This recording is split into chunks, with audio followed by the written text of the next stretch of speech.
How's it going, boys? In today's video, we're going to be looking into some perks that I don't think get the love they deserve. I guess we can call these the underdogs of the perk system. We're going to be going over the perk stats as well as why I don't think they're as bad or as useless as people think they are. Feel free to subscribe to stay updated, and without wasting any more time, let's get right to it.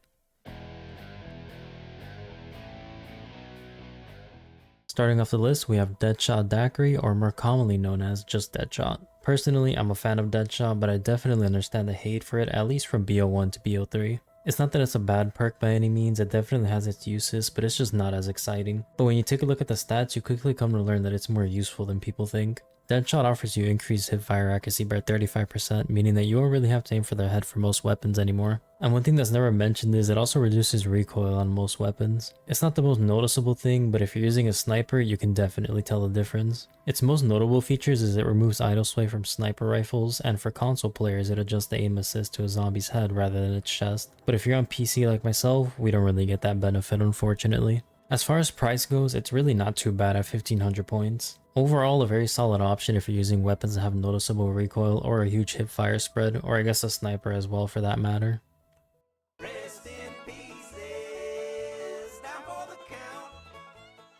Up next, we have the biggest meme in the zombies community, and that is Tombstone. I don't think there's a perk that has gotten more hate than Tombstone, and I never really understood why. I guess it could be that it takes a little bit of a learning curve to understand and how to use it to its strengths. I personally think it's fun figuring these things out, but I can see why people just overlook this perk completely. There isn't too much to this perk, but I will say it takes a bit of a big brain IQ to make this perk useful. So Tombstone allows a player to unalive themselves when down prematurely for the remainder of the round. If you do get revived before you die though, Tombstone won't have an effect. But when you do respawn, you'll be able to pick up any weapon, perk, or equipment that you had before dying. Its downside is when a player spawns back, their tombstone is located wherever they died last. As an example, if you died on, let's say, town, and you respawn on farm, you have to travel all the way to town to recover it. To add note to this, the power up will disappear in 90 seconds, so good luck getting that back. In transit, it's good for emergencies, but if you're using this in the map town, you can quickly see why this perk is goated. Since you can only go down in town, you're almost always guaranteed your perks back.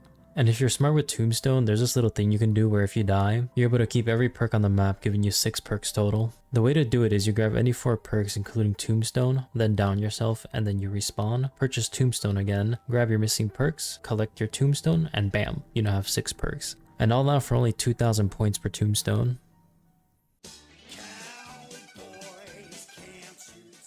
This one never made sense to me, and I really don't see any downsides to it, but here we have Double Tap 1.0, the forgotten version of Double Tap. While it is a basic perk, it's a part of the original 4 for a reason. Its only use is that it increases a player's fire rate by 33%. Technically a scam considering it's called Double Tap, someone definitely should get a lawsuit going for that one. But aside from that, it does have its usages for more slower firing weapons like the bar, HK-21, shotguns, and snipers in general, which are the better guns for zombie killing potential, so why not make it even better? There's an argument that you burn through ammo faster, which is true, and it does shy some people away from purchasing Double Tap, but you end up using the same amount of bullets regardless. If any, you're just speeding up the rounds and kills by getting Double Tap. Oh yeah, and the cost is 2000 points.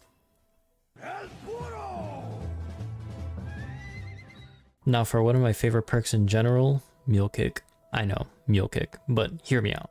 This one's also quite simple, but man, if you know how to use this perk, it's simply amazing. Mule Kick allows a player to purchase a 3rd weapon slot. Like, it doesn't get much cooler than that. I think the reason people ignore this perk and get something else is because they end up losing a random weapon, and most of the time it's the ray gun or thunder gun. Now surprisingly, not many people know how to fix the issue of losing a random weapon when down, as I've taught countless people how to do it.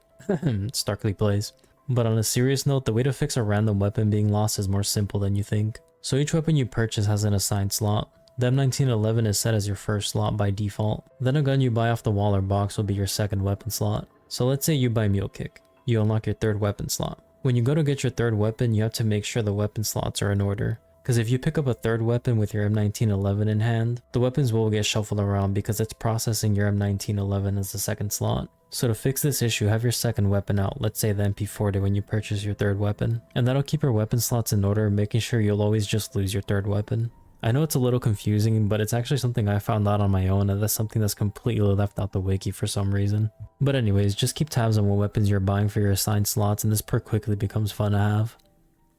And that's gonna do it for today's video, lads. This was actually a lot of fun to dive into. Obviously, most people know the basics of what perks do, but most of the time people tend to miss the little things that make the perks cool. If you guys have any other perks you think are underrated or just not given attention, feel free to leave it in the comments below. And if you want to see more content like this where I break things down to a T, also feel free to leave it in the comments below. Feel free to subscribe to stay updated on future videos, and I'll see you all next time. Bam!